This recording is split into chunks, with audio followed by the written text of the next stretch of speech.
These chicken wings are shockingly simple to make and so incredibly delicious. They are crispy on the outside, juicy on the inside. You'll want to keep eating and eating and eating. Hey everyone, I'm Flo, Dude is behind the camera, and we're all about simple food, simple faith. Happy Easter, he is risen. This recipe was created on one of those nights where I just could not be bothered. We were just on the verge of ordering takeout, but I had these chicken wings sitting in the fridge and I didn't want to do anything. I didn't want to put them in the air fryer. I didn't want to make a sauce. I didn't want to bread them. I just didn't know what to do with them. So this is it. Salt and pepper chicken wings. I have 3 pounds of chicken wings. They are approximately 12 wings per pound. And so if you're ordering them in a restaurant, I guess if you're ordering a pound of wings, you'd probably get around 12. Who remembers Wing Wednesdays when we can get wings for 25 cents each? Well, gone are those days. We paid probably about $5 a pound. And well, 3 pounds is gonna feed my family of 4 for $15. The first time I made these, I simply just used salt and pepper, but today I do want to try to achieve a crispier wing, so I'm going to use sweet potato starch. I'm gonna use 3 tablespoons of this. And if you don't have sweet potato starch, you can use regular potato starch. I find the potato starches make the wings crispiest. You can also use cornstarch. And again, if you don't want to be bothered with this part, you can just not even use the starches. Okay, I'm using a tablespoon of kosher salt. So that's approximately a teaspoon per pound. And about 1.5 teaspoons of freshly ground pepper. And just grind until, I don't know, your arm hurts. That's good gauge, just like a thumb-sized piece of ginger. Yeah. All right, that looks good, hey? Okay, I'm just gonna whisk this together so everything will be evenly distributed when I add it to the wings. And again, if you're not using the starch, you can just add your salt and pepper straight to the wings. I have already pat dried my wings to remove any excess moisture and so that the starch can adhere better onto the wings. I'm just going to make sure that all the wings are lightly coated with the potato starch. Okay, see, they're not like super breaded, they're just lightly coated. You can either lay all your chicken out on a pan at this point and spray with an oil, or you can do what I'm doing here, just adding a couple of tablespoons of olive oil, about 2. And we're just going to toss this again to make sure that each piece of chicken has a little bit of oil on it. Yeah, so if you don't have an oil sprayer, you don't need one. Just add some oil and mix it around. All right, that's it. Really, that's it? That's it. Now it's gonna go in the oven. Not like this, I'm gonna put it on the pan. I'm using a 1/2 sheet baking pan, and I'm gonna line it with some parchment paper to make cleanup easier. So here's a sheet of parchment paper, and sometimes you can't really get it to stay properly in the pan because it moves around. But here's a trick for you. If you crumple the parchment paper, yeah, you actually can get it to sit better on a pan. And I don't know why that is. And it doesn't move, like it just stays. And I'm using a rack that will sit right in here nicely.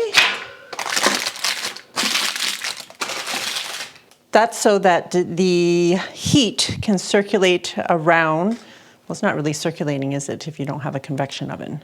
But in any case, it's not cooking the wings straight on the pan and just kind of sitting in the pool of juices and fat. It's actually going to be dripping, and that will also make for a crispier wing. Okay, we're going to lay these down with the skin side up. I know the wing is covered in skin, but we want this side up. Same with the drumsticks, that it's the side with more skin. Where is it? This one didn't have much skin. That's not a very good visual. How about this one? So we want this side up. So I'm going to space them so that they're not touching. And hopefully I can get all of these on here. So I was really shocked to see how much the kids enjoyed these chicken wings. Normally, I mean, my kids are not picky eaters, which I'm so thankful for, but they just gobbled these up and kept eating. It was just like shocking to see how much they ate. I'd say about double the amount that they usually do. Yeah, just crazy. And if you don't want to use salt and pepper, you can totally adapt this recipe by using your favorite seasoning mix or whatever you like. I have preheated my oven to 450 degrees Fahrenheit. We're going to put these near the bottom, not the very bottom rack, but the next one up for 30 minutes. Then I'm going to turn down the heat to 400 and cook for another 15 to 20 minutes. Oh my goodness, look at how crispy they are. Oh my goodness, they look so good. So again, this was half an hour at 450 and then turning it down to 400 for another 15, 20 minutes. And that's so that they won't completely dry out. So I'm cooking them at a slightly lower temperature. And I did want to cook these in the oven because my air fryer is so small that I can only do a pound at once. And it takes about 20 minutes to do each pound. So it took me less than an hour to do 3 pounds all at once. Even if you had a giant air fryer, it wouldn't accommodate all these wings. Yeah, that's true. Or maybe there is a giant air fryer.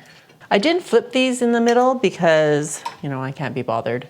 But if you wanted to, you totally could flip them before you turn down the heat. And then maybe you can see, the other side is just not that crispy, but it'll still be yummy. I'm gonna grind some pink sea salt and I'm gonna keep it a little bit coarse so that just adds to the flavor of the chicken wings. And also a coarser grind of the pepper so that too will just, oh my goodness, look at that.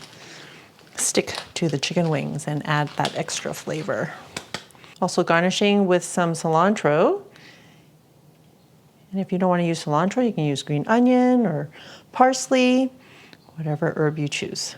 Are you all ready for? Yes. The taste. This looks wonderful. And it's one of those recipes that you just stumble upon. You know, when Flo is developing these recipes, it requires a lot of thought, but this came about by just need to get dinner on the table that day and throwing something together, and also not using those techniques like shallow fry or the air fryer. Just slam the wings into the oven. And when they came out, it's like, yeah, the food is always solid that Flo cooks, but this is one of those recipes that just came out of nowhere, a little sneaking in and just like, wow, it's good. And it was demonstrated by how much the kids packed away that night. Usually half the amount of wings, and it's like, are you sure you're full from dinner? But this day, I'm just watching them. The pile of bones are growing on their plates. Where do I start? All right, here we go. 2 bone. Show you a little trick to get a boneless wing. So there's cartilage on either side. Take that off. There's 2 bones in there. Loosen the bone. This little pocket. Get out of here. 1 bone. And there's some cartilage and stuff that gets caught on the bone. Twist it around. Boom. Boneless. I'm not going to put the whole thing in my mouth because it will burn my tongue. Oh, Yes. Wow, popping with flavor because of the coarse salt and the pepper. Nothing fancy. No sauces, no seasoning mix, just solid salt and pepper for that umami. And with the crispiness that you get, we're talking not deep fried crispy, like with the batter. It's that micro crispiness that renders the chicken fat, renders the chicken skin, doesn't leave it blobby, just crispy all over. Usually I'm not a big fan of blobby chicken skin, but this is so good. Boneless chicken wing. Oh, if you do the work. All right, thanks, dude. Definitely cheaper than eating in a restaurant and super simple to do at home. For more chicken wing recipes, check it out. You can use the same technique as here. I'll see you over there.